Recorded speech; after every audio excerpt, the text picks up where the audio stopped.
Hi, in the spirit of the current project I'm working on, I've been doing a little research on superconductors. So I'm going to read chapter 24 from Chemistry of High Temperature Superconductors. Chapter 24, Fabrication of Yttrium Barium Copper Oxide Superconducting Ceramics by R.B. Popel, B.K. Flandermeyer, J.T. Dunsk, and I.D. Bloom. Okay, recent experience concerning the preparation of yttrium barium copper oxide powders and its fabrication into a variety of shapes is detailed. The fabrication techniques used were dry pressed, tape casting, and extrusion. Parameters found to affect superconductive qualities are noted. From the beginning, Argonne National Laboratory, ANL, has been a major center for research into the new oxide superconducting ceramics, owing largely to the sizable superconductor program funded for some time by the DOE Basic Energy Sciences. The expertise developed from this program has allowed ANL to capitalize on these new discoveries and begin a multidisciplinary research effort that has included work on phase diagram development, crystal chemistry, and heat capacity measurements for both LASRCuO and YBACuO systems.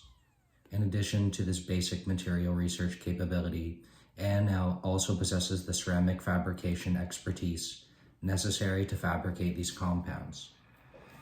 Accordingly, a program to prepare and fabricate relatively large quantities of these materials, approximately 1 kilogram, has been initiated. This paper will provide an overview of the efforts to fabricate YBACuO7, so that's yttrium barium copper oxide, hereafter denoted as 123 at ANL. So anytime yttrium barium copper oxide is mentioned, it's going to say 123. The efforts to fabricate the LASRCuO system have been summarized in a recent publication by Wang et al. And will not be discussed here. I'm not familiar with that particular composition. Very briefly, the 123 compound has a TC of about 90 K and a large anisotropy and current conductivity. So quickly, anisotropy is the property of a material which allows it to change or assume different properties in different directions as opposed to isotropy. It can be defined as a difference when measured along different axes. So an example of anisotropy is light coming through a polarizer, and another is wood, which is easily split along its grain than across it. The oxygen defective perovskite, so perovskite crystal structure has the oxygen atoms in the two copper oxide sheets at the center of the unit cell buckling towards the yttrium oxide. Oxygen is missing from the two sides of the square at the end of the unit, producing one-dimensional chains of copper and oxygen atoms. So perovskite crystal structure, that is perovskite is a material that has the same crystal structure as the mineral calcium titanium oxide. Okay, this is the interesting stuff. The main focus of this effort so far has been on developing reliable procedures for producing the basic 123 composition with good superconducting characteristics. Although other reaction methods, such as co-precipitation, are possible, only the solid state reaction method has been used to form the 123 compound in this laboratory. In this process, barium copper oxide, yttrium oxide, and copper oxide were wet milled and the excess fluid evaporated off. Other precursor materials such as barium oxide and copper oxide have also been used without significant effects on the final result. Next, the raw powder must undergo a calcination procedure, a step which has proved to be surprisingly critical in the production of a good superconductive material. Apparently, the barium copper oxide system can preferentially form at eutentic at about 875 degrees Celsius. A eutentic is a melting composition of minimum 2 or more components, each of which melts and freezes congruently. During the crystallization phase, a mixture of the components is formed, hence acting as a single component. So I guess you want to avoid this when forming the 1,2,3 compound. Also, there seems to be a difference in the relative reaction rates. In binary tests, the reaction of barium copper oxide with copper oxide to form barium copper oxide is much faster than the reaction of yttrium oxide with either copper oxide forming yttrium copper oxide or barium copper oxide forming yttrium barium oxide. The difference in reaction rates again leads to phase separation. Improperly calcined materials is very hard and shows excessive grain growth. To overcome the problems observed, 2 empirical procedures have been developed. The first procedure uses a long-term pre-calcine greater than 24 hours at 850 degrees Celsius to decompose the carbonates below the eutentic and form the 1,2,3 compound as the major phase. This material is then lightly ground and finely calcined at 950 degrees for about 2 hours in a laboratory kiln, which reaches a temperature in about 15 minutes. A second method is a slight variation of the first. The raw powders are taken to a temperature of 950 degrees Celsius for 2 to 6 hours in the same quick firing kiln mentioned above, cooled and reground, and then the procedure repeated for a total of 3 calcinations. The powders are then checked for phase composition by X-ray diffraction, XRD. Chemical analysis was performed using inductively coupled plasma atomic absorption analysis and has confirmed that the composition of these powders is correct to within the accuracy of the device. An interesting aspect of both these procedures is that a fast heat-up rate on the final 950 degree calcine appears to be crucial to success. A second puzzling aspect of this system is that if one tries to sinter powders at a temperature of 950 to 975 degrees Celsius, which have only been calcined at 850 degrees Celsius, poor superconducting materials will result, even though X-ray diffraction shows the powders to be pure 1,2,3. It appears that the calcination temperatures must be approximately 950 degrees Celsius to ensure good properties, even though such calcination temperatures lead to powders that are relatively coarse and difficult to fabricate into good, dense, flaw-free ceramics. After the 1,2,3 compound has been formed, the particle size must be reduced in order to enhance sintering. The 1,2,3 compound must be protected from excessive contact with moisture and carbon and CO2, which have been observed to destroy its superconducting properties. One can hypothesize that water and CO2 are reacting with the Cu centers in the 1,2,3 compound. It has been reported that in the literature that Cu and NaCuO2 react very quickly with water to produce Cu11 hydroxides. The reported half-life for this reaction is in the order of 25 seconds. The exact reaction of CO2 is unknown.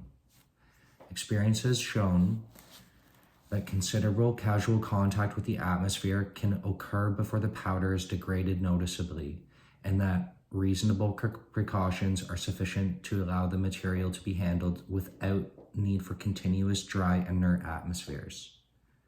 This moisture sensitivity must also be taken into account when selecting a milling method. Obviously, dry milling is the best for minimizing moisture degradation. However, this method does not do an efficient job of reducing the particle size. We have found that the modern milling times 2 to 4 hours and methanol, isopropyl alcohol, or xylene are acceptable and do far better job giving a relatively fine, uniform particle size distribution. Direct contact with water is immediately detrimental. Finally, it appears that the aluminum Al2O3, so aluminum oxide, impurity introduced from ball milling with aluminum media seems to enhance the formation of the eutentic and is therefore detrimental. Accordingly, only zirconia media are used to mill these powders. Sample fabrication. After an acceptable powder has been produced, it must be formed into the desired shape and sintered into a useful, dense ceramic. To date, our approach has been to use the typical ceramic fabrication techniques, such as dry pressing, tape casting, and extrusion. The most straightforward method is dry pressing. Here, 2 to 5 weight% of binder and/or plasticizer is added to the powder to enhance particle rearrangement and thereby increase the green or unfired density when uniaxially pressed in a metal die punch set. It is possible to omit these organic binders if the powder is especially amenable, but the 1,2,3 compound requires such organic pressing aids to achieve high densities. Tape casting and extrusion are similar in that significantly higher quantities of organic binders, 15 to 25 weight%, are used to suspend the powder into green shapes that are flexible and easy to handle. Desired cutting and forming operations can then be performed, followed by the sintering step, after which the typical brittle ceramic pieces are obtained. In tape casting, the fluid slip composed of the powder and approximate plastic solvent system is prepared, which is then precisely doctor bladed out onto a surface. After drying, this film is stripped and stored. In extrusion, a plastic mass is prepared and extruded through a die. For both methods, the object is to intimately disperse the powder. In both methods, the object is to intimately disperse the powder into the organics with the general goal of achieving an even, unagglomerated distribution at the lowest binding content possible, while still maintaining the desired plasticity. Through other techniques are possible. This objective is usually accomplished by ball milling and slip, and then removing the excess solvent if the extrusion body is required. 2 important observations have been made. 1, the 875-degree pre-anneal has proved to be helpful, and 2, the slow cooling period to allow oxygen equilibration is necessary. It is thought that the cooling rate in this firing schedule will need to be slowed if the sample size or quantity increases. As mentioned above, the 1,2,3 powder is sensitive to moisture and carbon dioxide. This makes the addition of large quantities of organics a problem, as during the sintering step they will decompose to water and CO2 and tend to degrade the powder. Clearly, a reduction in their quantity and substitution of a less pernicious material is the goal to be pursued. Tape casting is of particular interest to the superconductor development because it provides thin sheets of ceramic that turn out to be favorable forms from which to construct a superconducting power transmission line. This laboratory has been successful in producing tapes that fire to nearly theoretical density and carry several hundred amperes per square centimeter at 77 K. Extrusions of green wires has also proved to be quite successful. Wires as thin as 150 microns in diameter have been extruded, fired, and then proved to be superconductive with critical currents approximately equal to those found in the tapes. Of course, these wires are ceramic and therefore brittle. However, sintered wires this thickness can already be wrapped into a coil that is about 0.3 meters in diameter. It is hoped that more experience will lead to continued improvements in wire flexibility that will enhance their usefulness. In regards to moisture sensitivity of the 1,2,3 material, it appears that the factors of the binder content, milling times, and atmosphere content all have an effect, and it is the total exposure which is the major factor in determining the quality of the superconductor. If milling fluids are used, then binder content should be minimized. Milling times of 16 hours or more have always given poor results regardless of the fluid used. Tapes allowed to age in a green state for several days before firing are clearly degraded in quality, showing that with the 123 powder, typical tape casting formulations do not confirm long-term stability. Testing and characterization. After fabrication, the samples are tested for the superconductive transition temperature and critical current densities by conventional methods. X-ray diffraction is the technique most consistently used to roughly determine the quantity of the powders prepared, the quality of the powders prepared. In general, the X-ray diffraction analysis must be free of second phases, in particular unreacted barium copper oxide, to work well. A program to examine these materials by electron microscopy is being pursued. Initial results show considerable unreacted material even in samples prepared with powders that show no impurities under X-ray diffraction analysis. Of course, such micro inhomogeneity may have been one of the undefined variables that caused the superconductive properties to vary unpredictably. Summary. Techniques for the preparation of 123 have been determined. Such powders have been used in a variety of fabrication techniques to prepare technically interesting ceramic shapes, such as wires and thin sheets. We confirm the tendency of the precursor powders to form barium copper oxide and copper oxide eutentic, leading to a phase separation that degrades the desired properties, and the tendency of the 123 compound to degrade under contact with moisture and CO2. Future efforts at ANL will be aimed at completing the specifications of the necessary processing parameters and in measuring the mechanical properties of such superconducting ceramics. The end.